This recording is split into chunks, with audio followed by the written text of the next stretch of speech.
Hi everybody, welcome to the show. I'm Jeremy Cordeaux. Peter Clayton is behind the camera now. As I said to you yesterday, every good show... How long have we been doing the Court of Public Opinion in the garage, Pete? Look, I reckon it's 2 years. I think it's longer than 2 years. Yeah, because when did I get the sack from AA? I can't remember. Was it 3 years ago? I can't remember that either, but it's a long while ago. Must have been 3 years ago. So, anyway, it was not long after that we started. We are following the old show business tradition of a cliffhanger. Now, it's not me hanging off the cliff, it is in fact Pete. Pete, we're recording this, and we're driving Pete into the hospital tomorrow. Pete, do you want to tell people? People will be interested to know. You have a completely 90% blocked artery. Yes, 90% blocked, yes. 90% blocked, and you have trouble walking, you have trouble moving around, you're not... Very, very tired, yes. Tired, yes, yes. Well, you know, the thing is you have to get something done about it as quickly as possible, and that is exactly what Pete is doing. Today is Thursday, so as you watch this, on Wednesday, we took Pete in. If I got all of that right. Yes. Okay. So I'll keep you updated on Friday.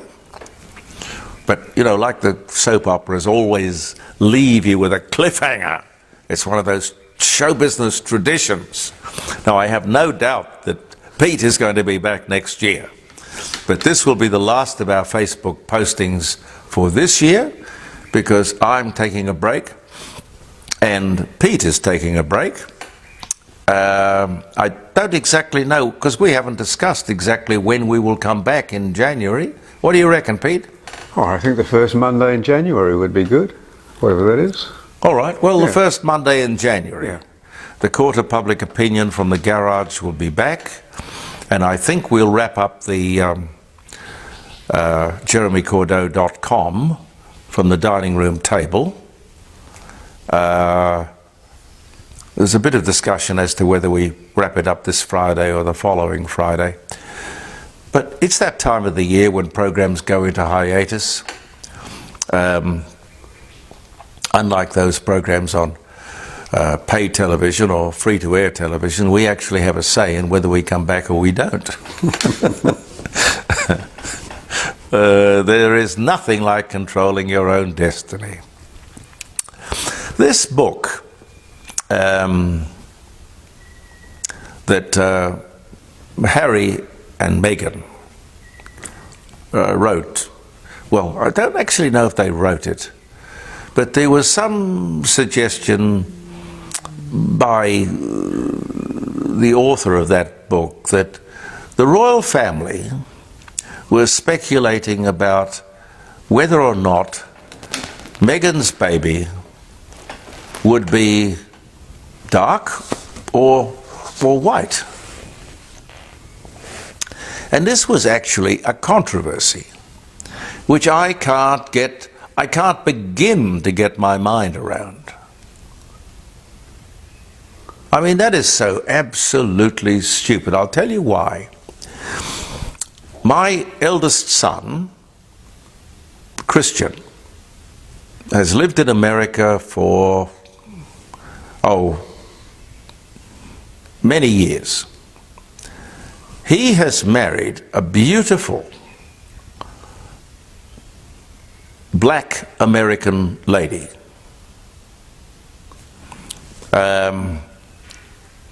I'd show you some pictures, but I don't think I can.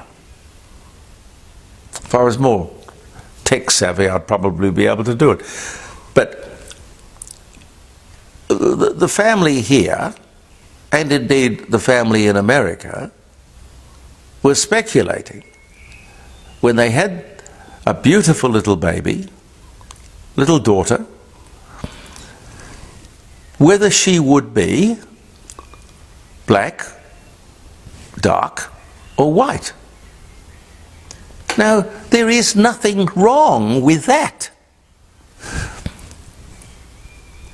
Parents, and indeed King Charles and Camilla and the whole family, would be quite understandably curious as to whether or not the baby would be dark or fair. Now, this is only a problem if you or me or King Charles have a problem with black. I don't think King Charles does. I know I don't. So why would it matter? But it is interesting. Is the child going to be dark or is the child going to be fair? What's it matter? Is the child going to have blue eyes or brown eyes? Well, yeah. Same thing, isn't it? Yeah, but it's a topic of conversation within a family. Yeah. And this bloody guy who wrote the book, I don't even know whether it was his fault or it was the publicists or whoever it was. But the truth of the matter is, speculation within a family about a multiracial marriage is only to be expected and welcomed. It is not condemnation. It's not racist. It's observant. Means nothing. But I want to see journalists and commentators and people speaking like this. But you won't. You won't. You won't hear that. Because everyone is in his little foxhole, sadly. This is what I always had against The Voice. It was racist. It was judging people by the colour of their skin. I don't want people to get either a deficit or an advantage because of the colour of skin. Everyone must be treated on merit. That is the only way to run a country. Labor has got to get hold of that and understand it. But of course, they won't. They won't. I was very, very happy to see that the 125-year-old Drizabone company has been bought by Gina Rinehart. Now, gee, I don't know much about Gina apart from the fact that she's very wealthy, but I did really like her father, and we used to talk quite often. He had a great vision for Australia, up and down the country. And I get the feeling that people like Twiggy Forrest and Gina Rinehart have the same sort of passion for Australia. I'm heartened by that. I have a Drizabone. Pete, have you got a Drizabone? Not yet, but it's on the wish list. Yeah, they are very practical. You know, they used to make a Drizabone, I'm told, for World War I, and it was very tricky because it had to be sort of a bit like a cape, because while it kept you, you could imagine what it'd be like in the trenches with the water up to your knees. It kept you dry from the rain, but you could still hold and sight your rifle easily. So it wasn't like an overcoat, it wasn't like a greatcoat. It was a very clever design.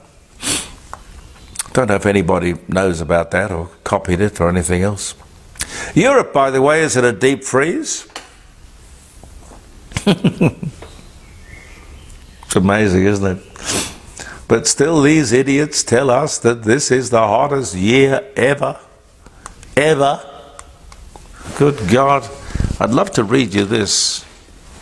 I think I brought it down. Oh yeah, there it is. Yep. Glasses are coming, by the way. By next year I'll be all right. Private jets headed to global warming conference literally frozen on the runway. I love it. While world leaders spoke at a global warming conference in Dubai, located in the heart of the Arabian desert, discussing the usual, banning gas stoves, cow farts, petrol-powered vehicles, a powerful snowstorm grounded all the flights at Munich airport in Germany. Private jets in Munich on the runway to Dubai's global warming conference are literally frozen on the runway, which has turned into a glacier, said Ryan Moe, meteorologist and former NOAA chief scientist. If world leaders actually believed in global warming, they would not have flown private jets to the desert. Furthermore, having a global warming conference in an area where it snows is just bad optics for these virtue. I think that probably should be where it never snows. Anyway, is bad optics for these virtue signalling elites. Couldn't agree more. The truth will out. Sooner or later, it will. The truth about Gaza, I see more and more of this stuff. Ladies and gentlemen, I see more and next time we talk in the new year, I hope there is some resolution to all this pain and suffering. I, like you, do not like to see innocent men, women and children suffering because of the misdeeds of zealots, terrorists. But the real truth about Gaza is that 80% of the people who are now suffering because of Hamas voted for, well, it's not a democracy, but 80% of the people in Gaza support Hamas. Whereas I said some weeks ago on this very program, they should be turning their backs on them, or better still, turning them in. Because Hamas has the people of Gaza as part of their arsenal. And I sympathize with the Israelis, because what are they to do? Just like the teachers in this country and various other interest groups weaponize our children, Hamas has weaponized the women and children, particularly, of Gaza. They're human shields. They are used as part of their arsenal to defeat Israel.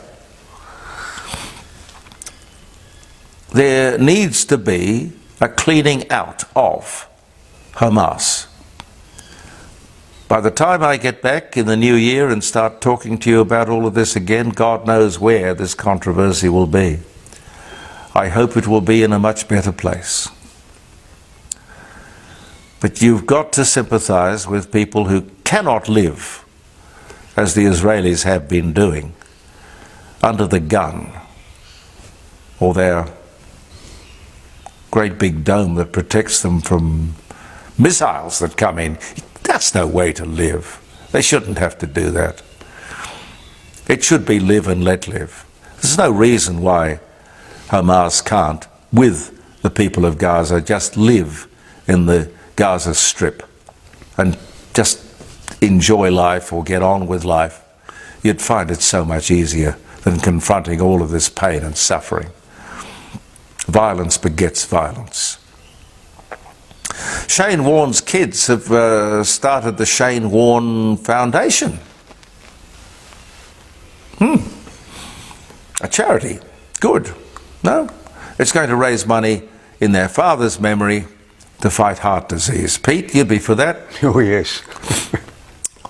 I think we'd all be for that. Well, that's what the kids are saying. I don't know, but good luck with it. You join 60,000 registered charities, believe it or not, in Australia. But until there is a law that demands transparency and responsibility, I remain sceptical about charities. It's a $200 billion business. And I emphasize here that no one is breaking the law. According to existing law, a charity does not have to give 1 cent to the cause for which the money is being collected. Now, you might find that hard to believe. When I first read that, I found that very hard to believe. But it is true. Why would there be a law that said something like that? You know, you're setting up something that could be abused. The best way to protect the good name of good charities, and there are good charities, the best way is transparency. Honesty, if you like. This charity gives X percent of every dollar collected to the cause. You say it, you mean it. I remember when I was the chairman of the Variety Club here in Adelaide. I was the inaugural chairman of the Variety Club, and I was recruited by David Frost in Sydney, because he was in London, he was a great believer and promoter of the Variety Club. He came to Australia and set up various branches and chapters, and he was very, very emphatic about the philosophy that everything went to the cause.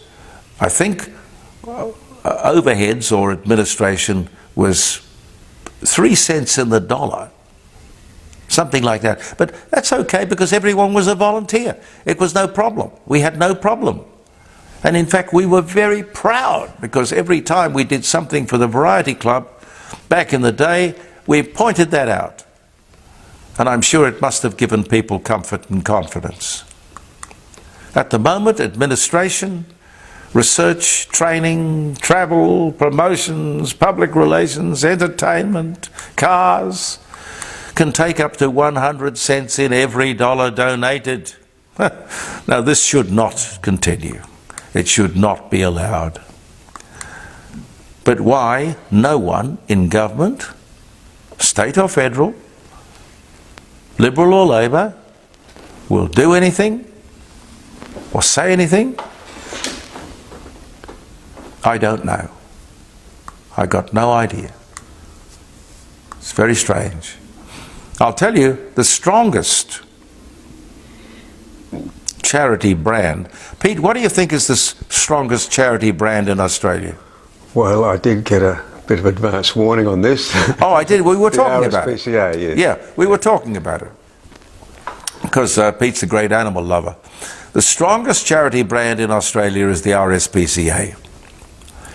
Now, you would have seen the advertisements for the RSPCA pet insurance. If there are rules that govern the registration of these sort of financial arrangements, I don't know about it. But we all should know about it. What they say, basically, if I can paraphrase them, part of your first year's premium is given to the RSPCA. Okay. Well, which part? Is it $5? $10? $1? 50 cents? $100? I don't know. Tell us. Just tell us. But apparently there is no law that says they have to. There should be. It would work better for everyone if we knew. I think that's absolutely true. I'm running out of time, aren't I, Pete? Yes. Yes, yes, yes. Now, it is The 7th of December. Yes, as the United States President said on this day, he designated it as the Day of Infamy. Delano Roosevelt, December 7. 360 Japanese planes attacked the U.S. Pacific Fleet, anchored at Pearl Harbor in Hawaii at 7:55 a.m. As the bombs dropped, 1,177 men died on the USS Arizona, settling to the bottom of the harbor in 38 feet of water on this day in 1941, where it remains today as a memorial to those brave men. I say men because I don't think in those days there were women on warships. Yeah, 1941. Interestingly, of course, a few weeks later, the same Japanese admiral, Admiral Yamamoto, was responsible. He designed the whole attack on Pearl Harbor. But he was also responsible for the attack on Darwin, where they dropped more bombs than they did on Pearl Harbor. It surprises a lot of people to know that. December 7.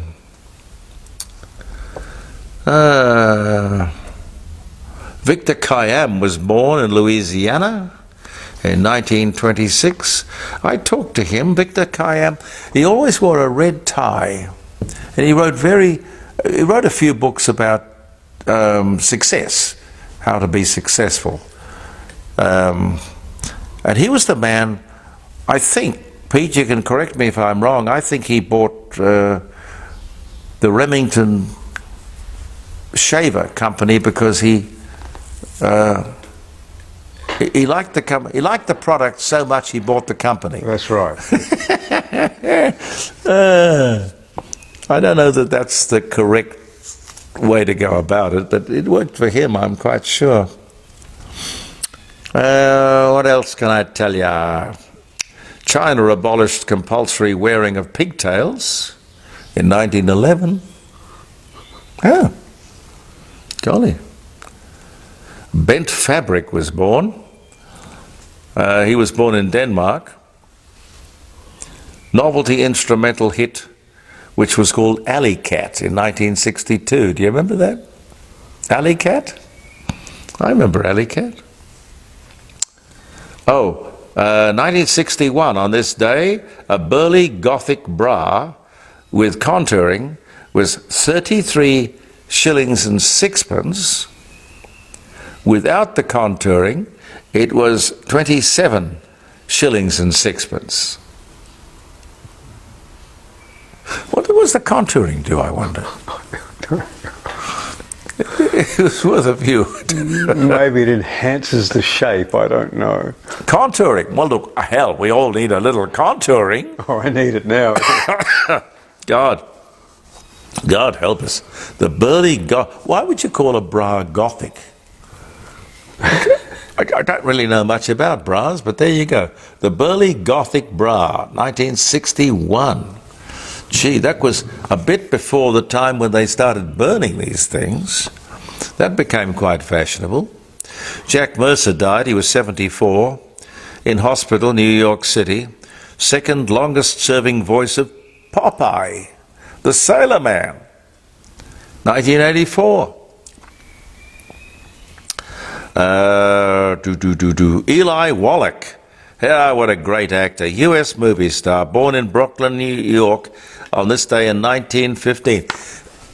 Eli Wallach. I remember the last time I saw him was only the other night when I had a look at The Magnificent Seven. Great actor, wonderful actor. He played the part of the Spanish bad guy, the hombre. Yeah. The the 1000th Test match in history, the history of cricket. Started at Adelaide Oval. You'd like that, Pete. 1984. Charlie Pride at the Festival Theatre in 1983. Charlie Pride was good. I liked him. Captain Bligh died, Master of the Bounty. Edmondo Ross, famous for his rumba music. He was born this day in 1910. Anyway, I'll leave it there, and I will take this opportunity for our Facebook viewers and our listeners to the podcast, which Andy Martin very kindly and wonderfully puts together every week out of our Facebook postings. To all of you, thank you for your support. Thank you for all those wonderful messages that you send. They're always interesting. They have an input. They add something to everything we talk about and everything we think about. I'm very grateful. Pardon me. I will get rid of this by the time I talk to you again, but I don't think the Friday program's in jeopardy. But anyway, look, I'll be there Friday, 9 o'clock. JeremyCordeau.com at the dining room table, live streaming the Court of Public Opinion. Pete, do you want to say? Well, I think we should wish people a Merry Christmas. Absolutely, we should wish people a Merry Christmas and a wonderful New Year. Yeah, we'll look forward to catching up in the New Year. Yeah, we will be back, ladies and gentlemen, bright-eyed and bushy-tailed. I'll have my reading glasses. Pete will have a new heart. Yeah, well, I hope so. Is it a new valve, or what are they going to do? They're going to put a I would think stint they put in. a stent in. Yeah, yeah. Well, what's the difference between a stint and a stent? Oh, don't worry. Well, I don't know. A stint is a stint in office, I think, isn't it? And a stent is something... A stent is something, yeah. Well, anyway, look, we have the best doctors in the world in this country, and many of them are right here in South Australia, taking care of all of us, and God bless you. God bless everyone. Happy Christmas. Have a happy and holy Christmas, and a safe Christmas. Be very careful when you're driving. And we'll look forward to seeing you early in January with the Court of Public Opinion from the garage. Bless you.